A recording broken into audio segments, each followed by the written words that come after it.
जय सीताराम। भगवत प्रेमी मोर प्रिय श्रोताबंधु मान आज प्रसंग में पुणी थे स्वागत जनावुछि। प्रिय श्रोताबंधु मान आज प्रसंग आमे रखा जाउछु। समाज रे व्यक्ति माने विभिन्न कर्म रे लिप्त रहउछन्ति। समस्ते परमात्माभिमुखी होबाकू चेष्टा करूनाहांती।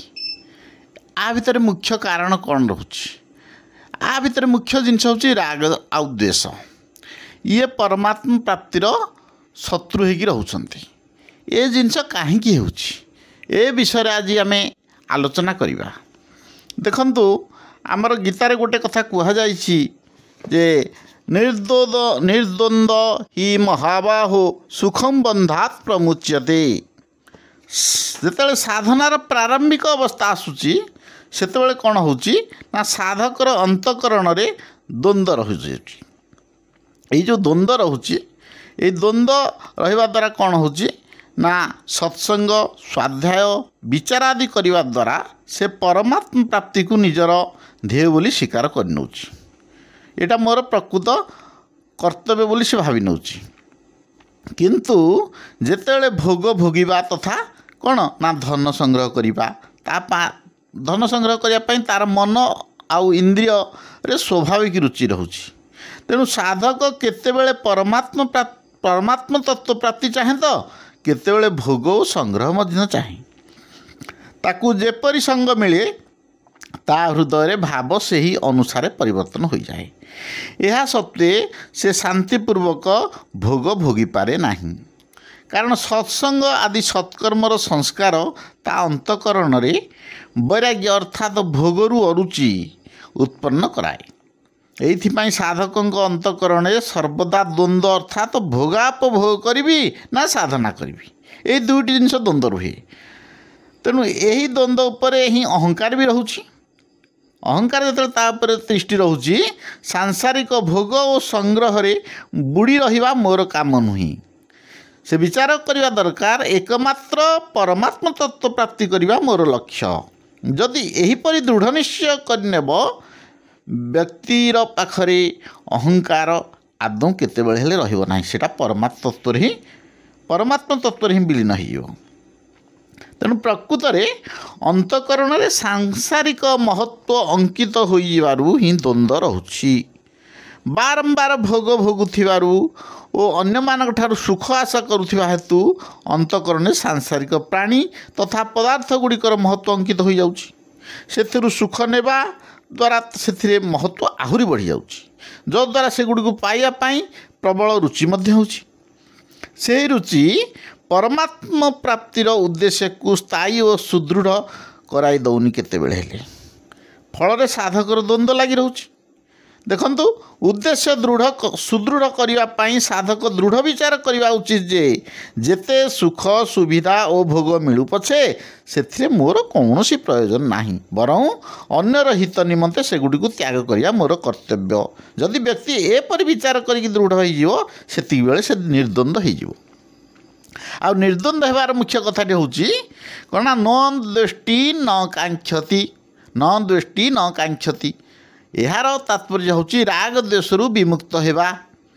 राग द्वेष नाश पाई दृढ़ निश्चय करवा उचित जे न चाहिए भी अनुकूल और प्रतिकूल परिस्थिति आसुची अर्थात निजर इच्छा अनुसार जे अनुकूलता आसुची ता नुहे आ इच्छा न कले जे प्रतिकूलता आसु नहीं ता भी नुहे।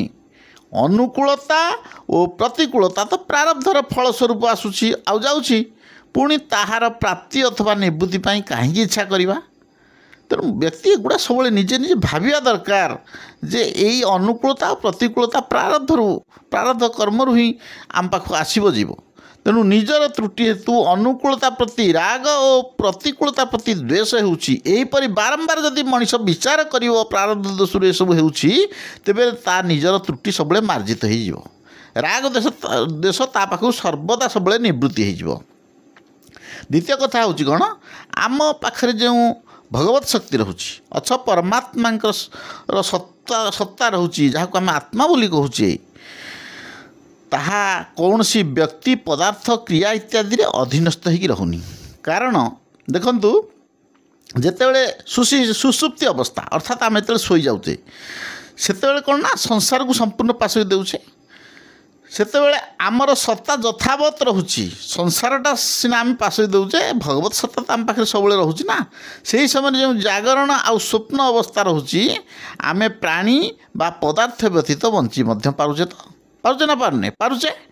ଆରେ ତେଣୁ ଯଦି ସଂସାରର ପ୍ରାଣୀ ଆଉ ପଦାର୍ଥ ବ୍ୟତୀତ ବଞ୍ଚି ପାରୁଛେ ଶୋଇଯିବା ଅବସ୍ଥାରେ, ତେବେ ଆମର ନିଜର ସ୍ୱତନ୍ତ୍ର ସତ୍ତା ଥିବା ସତ୍ତ୍ୱେ ସେହି ପ୍ରାଣୀ ଓ ପଦାର୍ଥ ସହିତ ରାଗ ଦ୍ୱେଷ କରି ଆମେ କାହିଁକି ତାହାର ପରାଧୀନ ହେବା, ସମସ୍ତେ ଜାଣିବା ଦରକାର। ଏହିପରି ବାରମ୍ବାର ଯଦି ଦୃଢ଼ ବିଚାର କରିବା, ତେବେ ରାଗ ଦ୍ୱେଷ ସ୍ୱତଃପ୍ରଭୂତ ଭାବେ ଆମ ପାଖରୁ ନାଶ ହୋଇଯିବ। ସାଂସାରିକ ରାଗ ଅର୍ଥାତ୍ ଆସକ୍ତି ଯେଉଁ ରହୁଛି, ତା'ର ଉତ୍ପତ୍ତି ଓ ବିନାଶ ମଧ୍ୟ ହେଉଛି। ତାହା କଦାପି ସ୍ଥାୟୀ ରହିବ ନାହିଁ। କିନ୍ତୁ ଆମେ ନୂତନ ପ୍ରାଣୀ ଓ ପଦାର୍ଥ ସହିତ ରାଗ କରି ସେଗୁଡ଼ିକୁ ସ୍ଥାୟୀ କରି ରଖୁଛୁ। କିନ୍ତୁ ପରମାତ୍ମା ପ୍ରାପ୍ତିର ଅଭିଳାଷ ଉତ୍ପତ୍ତି ଓ ବିନାଶଶୀଳ ନୁହେଁ, କାରଣ ପରମାତ୍ମାଙ୍କ ଅଂଶ ହୋଇଥିବା ଯୋଗୁଁ ତାଙ୍କ ସହିତ ଜୀବର ଅଖଣ୍ଡ ସମ୍ବନ୍ଧ ରହୁଛି। ତେଣୁ ପରମାତ୍ମା ପ୍ରାପ୍ତିର ଅଭିଳାଷ କଦାପି କମ୍ ବେଶୀ ହେଉନାହିଁ। କେବଳ ସଂସାରରେ ଅଧିକ ଆସକ୍ତି ହୋଇଯିବାରୁ ସେହି ଅଭିଳାଷ କମିଲା ପରି ଓ ଆସକ୍ତି କମ୍ ହୋଇଯିବାରୁ ତାହା ବଢ଼ିଲା ପରି ବୋଧ ହେଉଛି। ତେଣୁ ମୁଁ ସର୍ବଦା ବଞ୍ଚି ରହେ, ମୁଁ ସବୁକିଛି ଜାଣିଯାଏ, ମୁଁ ସଦା ସୁଖୀ ହୋଇଯାଏ, ଏହିଭଳି ସତ୍ ଚିତ୍ ଆନନ୍ଦ ସ୍ୱରୂପ ପରମାତ୍ମାଙ୍କ ଅଭିଳାଷ ସକଳ ପ୍ରାଣୀଙ୍କ ଠାରେ ନିରନ୍ତର ରହିଛି। ଯେତେବେଳେ ସାଂସାରିକ ରାଗ ନାଶ ହୋଇ କେବଳ ପରମାତ୍ମାକୁ ପାଇବାର ଉତ୍କଣ୍ଠା ଜାରି ରହେ, ସେତେବେଳେ ଆଉ ଦ୍ୱନ୍ଦ୍ୱ ରହେ ନାହିଁ। ତେଣୁ ଦେଖନ୍ତୁ ବନ୍ଧୁମାନେ, ଆମର କର୍ମଯୋଗ, ଜ୍ଞାନଯୋଗ ଏବଂ ଭକ୍ତି ଯୋଗ ତିନି ଗୋଟି ଯୋଗ ମାର୍ଗରେ ନିର୍ଦ୍ୱନ୍ଦ୍ୱ ହେବା ନିତାନ୍ତ ଆବଶ୍ୟକ। ଭିତରେ ଦ୍ୱନ୍ଦ୍ୱ ଥିବା ପର୍ଯ୍ୟନ୍ତ ମୁକ୍ତି କେତେବେଳେ ହେଲେ ବି ମିଳିବ ନାହିଁ। ରାଗ ଓ ଦ୍ୱେଷ ଦୁଇଟି ଯାକ ପରମାତ୍ମା ତତ୍ତ୍ୱ ପ୍ରାପ୍ତିରେ ଶତ୍ରୁ ଅଟନ୍ତି। ନିର୍ଦ୍ୱନ୍ଦ୍ୱ ହେବା ଫଳରେ ଏହି ଦୁଇଟି ନାଶ ହୋଇଯାଏ ଏବଂ ଏହା ନାଶ ହେବା ମାତ୍ରେ ଅକ୍ଳେଶରେ ପରମାତ୍ମା ପ୍ରାପ୍ତି ହୋଇଯାଏ। ସଂସାରରେ ଭ୍ରମିତ ହେବାର ଦୁଇଟି କାରଣ ହେଲା ରାଗ ଓ ଦ୍ୱେଷ। ଯେତେ ସବୁ ସାଧନ ପଦ୍ଧତି ରହିଛି, ତାହା କେବଳ ରାଗ ଦ୍ୱେଷ ନାଶ ହେବା ନିମନ୍ତେ ଉଦ୍ଦିଷ୍ଟ। ରାଗ ଦ୍ୱେଷ ନାଶ ହେବା ପରେ ପରମାତ୍ମାଙ୍କ ଅନୁଭୂତି ସ୍ୱତଃ ହୋଇଯିବ। କୌଣସି ପରିଶ୍ରମ କରିବାକୁ ପଡ଼ିବ ନାହିଁ, କାରଣ ପରମାତ୍ମାଙ୍କ ଅନୁଭୂତି ଅସତ୍ ମାଧ୍ୟମରେ ହୁଏ ନାହିଁ, ବରଂ ଅସତର ତ୍ୟାଗ ଦ୍ୱାରା ହିଁ ହୋଇଥାଏ। ଅସତର ସତ୍ତା କେବଳ ରାଗ ଦ୍ୱେଷ ଉପରେ ହିଁ ତିଷ୍ଠି ରହିଛି। ଅସତ୍ ସଂସାର ପ୍ରତିକ୍ଷଣ ବିନାଶ ଦିଗକୁ ଗତି କରୁଛି, କିନ୍ତୁ ନିଜ ଭିତରେ ରାଗ ଦ୍ୱେଷ ଧରି ରଖିଥିବାରୁ ସଂସାର ସ୍ଥାୟୀ ମନେ ହେଉଛି। ଯେଉଁ ସଂସାର ପ୍ରତିକ୍ଷଣ ବିନାଶାଭିମୁଖେ ଗତି କରୁଛି, ସେଥିରେ ରାଗ ଦ୍ୱେଷ ନ ରହିଲେ ମୁକ୍ତି ନ ହୋଇ ଆଉ କ'ଣ ହେବ, ଏଇଟା ବିଚାର କରନ୍ତୁ ସମସ୍ତେ। ସେଇଥିପାଇଁ ନିର୍ଦ୍ୱନ୍ଦ୍ୱ ଅର୍ଥାତ୍ ରାଗ ଦ୍ୱେଷ ରହିତ ପୁରୁଷ ସୁଖପୂର୍ବକ ସଂସାର ବନ୍ଧନରୁ ମୁକ୍ତି ହୋଇଯାଇଥାନ୍ତି।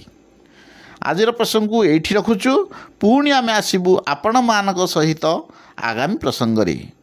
ଜୟ ସୀତାରାମ।